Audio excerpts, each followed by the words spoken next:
मतलब डीमोटिवेटेड रहते हैं। 2 जोन्स होते हैं मैंने देखा है। एक तो होता है कि ठीक है दूसरी जगह मिल जाएगा, दैट्स अ जोन। वो बहुत लिमिटेड लोग होता है जो मोटिवेटेड होते हैं कि it's fine, it's part of life, वो लॉजिकल होते हैं। इस कंपनी वर्कआउट नहीं हुआ दूसरी जगह हो जाएगा, हर किसी का अलग अलग होता है। बाकी 2 होते हैं, एक होता है कि जो होता है कि शौक आता है, शौक की नौकरी चले गई, अब मैं बर्बाद हो गया, और डीमोटिवेट हो जाता है इंसान, उसको समझ नहीं आता करना क्या है, वो डेस्परेट जगह चले जाता है, डर डर डर डर डर, और उस डर की जगह में जो उसका एक्चुअल स्किल इंटेलिजेंस होता है वो भी काम नहीं कर रहा था, डर टेक ओवर कर देता है।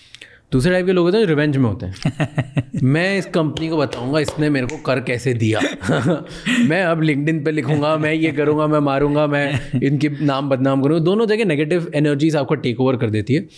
तो आपका इतना लॉजिकल ब्रेन या सेंस ही नहीं करता कि भाई मैं इस टाइम पे ट्रैवल करूँ, मैं छोटा काम करूँ, मैं बड़ा काम करूँ, मैं सिंपल फिक्स है। तो कैसे इसको फिक्स करें? सिंपल फिक्स है।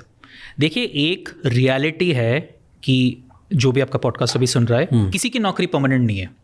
ये आप मान के रखिए, कल आप फायर हो सकते हैं। आप IIT बॉम्बे के हैं, आप IIM अहमदाबाद के हैं, आप कहीं से भी हैं, tomorrow anybody who is listening to the podcast you can get fired. Number 1, whenever you start the year, जैसे हम जनवरी में ये पॉडकास्ट रिकॉर्ड कर रहे हैं, प्लीज़ आपको एक सवाल खुद से पूछिए, अगर इस साल मेरी नौकरी जाती है, मैं अगले 6 महीने क्या करूँगा? अभी भी अगर लाइफ में कोई प्रॉब्लम नहीं है, बट खुद से सवाल पूछिए रात को, अगर ये 6 महीने बाद मेरी नौकरी जाएंगे, मैं 6 महीने के लिए क्या करूँगा? अगर आपके दिमाग में ये आपने सोचा है, और हर साल जनवरी में आपको ये सवाल खुद से पूछना चाहिए कि मैं क्या करूँगा, तो जब वो इवेंट आएगा, और वो इवेंट आएगा, एवरीबडी लूजेस देयर जॉब, तब आपको वो शौक उतना लगेगा। तो दूसरा टाइप आपने बोला जी कि तू जानता है मैं कौन हूँ, मैं ये करूँगा, मैं वो करूँगा। There is a research that says anger is important for success. Yeah. Anger is important for success. आप Virat Kohli is a classical example, किसी ने जाके विराट कोहली को ऐसे पोक किया, विराट कोहली 100 मारता है। तो anger is important for success, but the thing is आपको वो एंगर सही डायरेक्शन में लेके जाना चाहिए।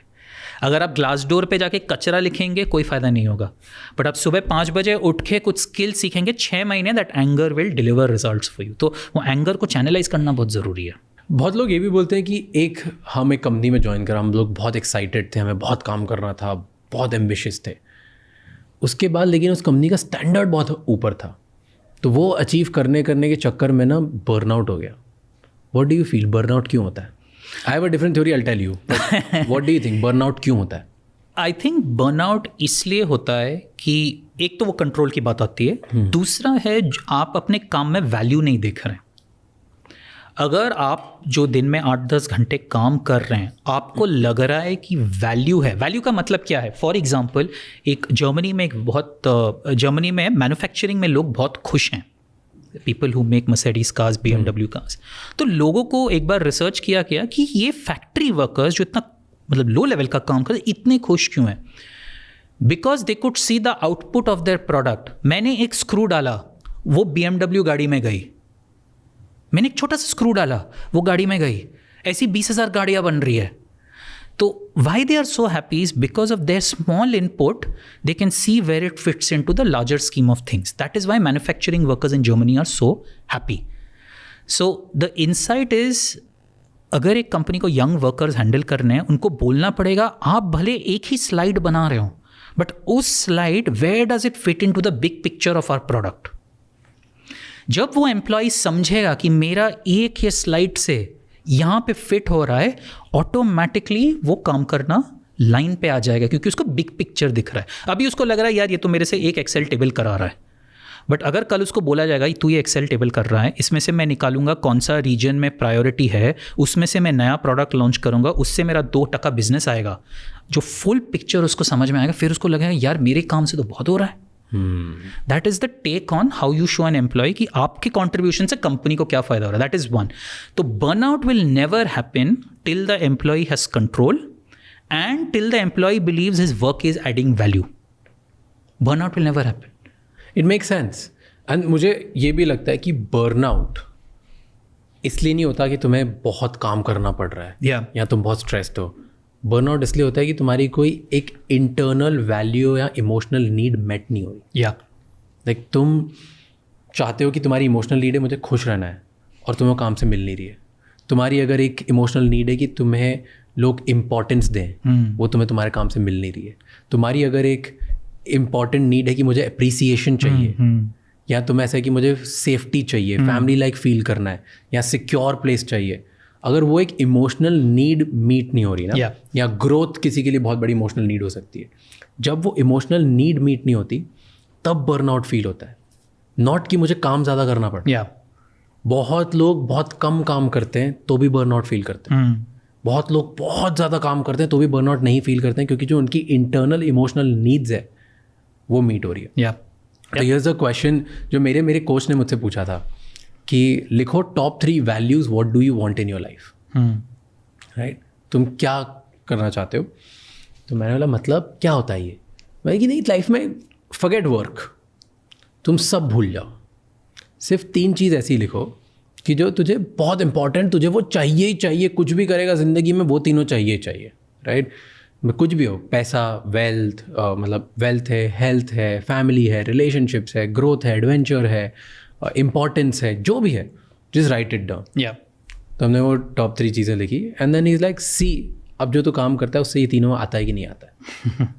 And to me it make so much sense, जो मेरी टॉप 1 वैल्यू थी वही मेरे काम से आती है, इसकी वजह से मुझे काम में बर्नआउट फील नहीं होता, वर्सेस जो दूसरे काम मुझे ज़बरदस्ती करने पड़ते हैं, whatever, let's say health for example, मुझे जिम जाना पड़ता है, मैं आधे घंटे में बोर हो जाता हूँ, क्योंकि मेरी वो टॉप 3 वैल्यूज़ में ही नहीं था फॉर द लॉन्गेस्ट टाइम। जब से अब मेरी वो एक वैल्यू बन गई ना, मैं number 2 value is health, and मेरी टॉप 3 में हेल्थ नंबर 2 है, तब से अगर मेरे पास जिम जाने का टाइम नहीं है, बस काम करने का टाइम नहीं है, मैं घर में रीजंस ढूंढ लेता हूँ कि मैं आधा घंटा कैसे वॉक कर लूँ, एंड इट कम्स नेचुरली, नहीं तो I hate going to gym. So this when it happened ना, so it just change everything for me, मुझे कोई भी काम करने में अजीब नहीं लगने लगा, एंड इनफैक्ट वो सारे काम जिनसे मुझे ऐसा लगता था क्यों कर रहा हूँ, वो सब ड्रॉप हो गए, because they were not contributing to the top 3 values that I have. Interesting. So हम लोग बात कर रहे थे India versus China versus US, इन तीनों कंट्रीज़ में वर्क कल्चर अलग अलग है। एब्सोल्युटली। क्या डिफरेंसेस हैं, क्यों कोई कंट्री बहुत आगे बढ़ती है, कोई कंट्री बहुत कम रहती है। सब में तीनों जगह वर्ड आप नोटिस कि लोग काम तो बहुत करते हैं, एटलीस्ट जो काम करने वाले हैं वो बहुत काम करते हैं, स्टिल प्रोडक्टिविटी में, वर्क आवर्स में, माइंडसेट में सब बहुत डिफरेंस है। So what is the differences, और इनसे लार्जर कल्चर पे क्या फ़र्क पड़ता है जिसकी वजह से कंट्री ग्रो होती है नहीं होती है? मैं अपने एक्सपीरियंस से बोलूँगा and then I will quote some research. जो मैंने यूएस में देखा है कि वो लोग प्रायोरिटाइज बहुत अच्छा करते हैं। वो लोग कहेंगे कि ये 10 अपॉर्चुनिटी है, बट हम ये 3 बड़े अपॉर्चुनिटी में जी जान लगा के काम करेंगे, तो वो स्केल पे खेलते हैं। It's a very US thing. तो इंडिया में मैंने वो प्रायोरिटाइजेशन उतना देखा नहीं। हमारे पास 10 छोटी अपॉर्चुनिटी, हम 10 को चेस करेंगे। तो एज अ रिजल्ट क्या होता है, क्योंकि एक कंपनी के पास लिमिटेड लोग है, या लिमिटेड टाइम है, या लिमिटेड पैसा है, तो उस बैटल में 10 में से कुछ भी नहीं होता है कभी कभी, या फिर एम्प्लॉय बर्नआउट हो जाता है। तो आई थिंक यूएस का एक वो फिलॉसफी है कि operate at scale, pick the top 3, run after it. I think that is a very US phenomenon, works very well. That is one difference मैंने देखा है। Focus on outcome US and China में बहुत है। हमें दुनिया का बेस्ट प्रोडक्ट बनाना है, वो विजन है, वहीं से बात शुरू होती है। अब उसके लिए कोई 40 घंटे लगे, 140 घंटे लगे, वो अलग बात है। That is the second nuance. Actually एक लार्जर थियोरी है on culture and how each country works very differently on culture. जैसे यूएस में फिलॉसफी है कि आप मुझे पहले इंसाइट बताइए, प्रोसेस रहने दीजिए, पहले मुझे इंसाइट बताइए। इसको पिरामिड प्रिंसिपल ऑफ कम्युनिकेशन कहा जाता है, जो बिजनेस स्कूल में पढ़ा था। यूएस का कॉन्सेप्ट है बेसिकली, अगर आपने मार्केट रिसर्च किया तो standard way to present result क्या है कि हमने 30 कंज्यूमर से बात की, 2 एक्सपर्ट से बात की, 25 दिन का रिसर्च था, इतने पैसे लगे, ये क्वेश्चनर है, एज ए रिजल्ट ये 5 इंसाइट निकल के आ रही है। ये लॉजिकल फ्लो है। यूएस में पूरा फ्लो उल्टा हो जाता है। ये प्रोसेस ठीक है, 5 इंसाइट्स पहले बताओ, काम उस पर करते हैं। सो उनका जो रिवर्स ऑर्डर हो जाता है, it comes because of the legal system and there education. Their entire system of education is based on anecdotes, president, caselet, examples. तो इसलिए द इंसाइट कम्स फर्स्ट। अगर आप इंडिया और चाइना देखेंगे, हम लोग प्रोसेस को भी उतना सोचते हैं कि पहले बताओ ये स्टडी किया कैसे, फिर इंसाइट पे आते हैं। सही या गलत नहीं है, ये डिफरेंस है। तो ये एक डिफरेंस होता है कि वहाँ पे आउटकम फर्स्ट, यहाँ पे हम लोग प्रोसेस एंड देन आउटकम कहते हैं। दूसरा और आप चीज़ देखेंगे कि लोग नो कैसे बोलते हैं। इन चाइना और कंट्रीज़ लाइक जापान नो बोलना बहुत मुश्किल है. अगर मैं बॉस हूँ और मैं कहता हूँ Raj will you come and work on Sunday for me, समझिए you are a part of my team. In China they will say yes I can, but मेरी बच्ची का बर्थडे है और आपकी एक्सपेक्टेशन है कि मैं समझ जाऊंगा कि आप तो येस बोल रहे हो बट ना है. यूएस में वो बोलेगा सॉरी आई कैन नॉट, बच्ची का बर्थडे है. तो कल्चरली नो का बहुत डिफरेंस होता है. इंडिया में आई थिंक थोड़ा मिक्स्ड है. इंडिया में भी I think is very close to China and Japan, but a lot of bosses don't accept. जैसे जापान में अगर आप बोलेंगे कि मेरी बच्ची का बर्थडे, बॉस मान जाएगा.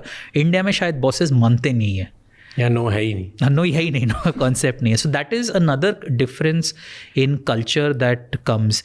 तीसरा है सेंस ऑफ टाइम. जैसे अगर 7 o'clock को आपको इनवाइट किया गया है यूएस में, 6:58 आपको पहुंच जाना चाहिए. प्राइवेट सेशन हो, पब्लिक सेशन हो, घर पे हो, ऑफिस में हो. अगर दिल्ली में एक शादी हो रही है और 7 बजे आपको बुलाया गया है, अगर आप 7 बजे पहुंच जाएंगे तो वो इंसल्ट माना जाता है ब्राइड को.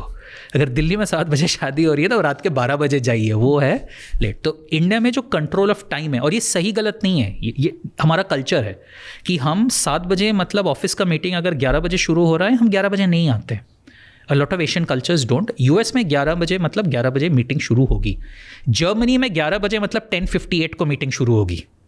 तो ये सेंस ऑफ टाइम भी बहुत अलग होता है डिफरेंट कल्चर्स में. तीसरा नुआंस है कि आप ईमेल्स कैसे लिखते हैं. So there is something concept called low context country, high context country. जैसे हम अमेरिकन सिस्टम पे आज जा रहे हैं, तो इसका मतलब है आज आपने और मैंने मीटिंग की. मीटिंग के बाद मैंने लिखूंगा Raj here is the 10 points we discussed. इसके बाद आपको ये करना है, मेरे को ये करना है. ये बहुत नॉर्मल है क्योंकि उनका लो कॉन्टेक्स्ट सोसाइटी है. अगर आप मार्केट्स लाइक जापान और चाइना में ऑपरेट करेंगे which are high context, email लिखना थोड़ा सा रूड माना जाता है. Raj I have given you my word, आप उसको कॉन्ट्रैक्ट में क्यों लिख रहे हो.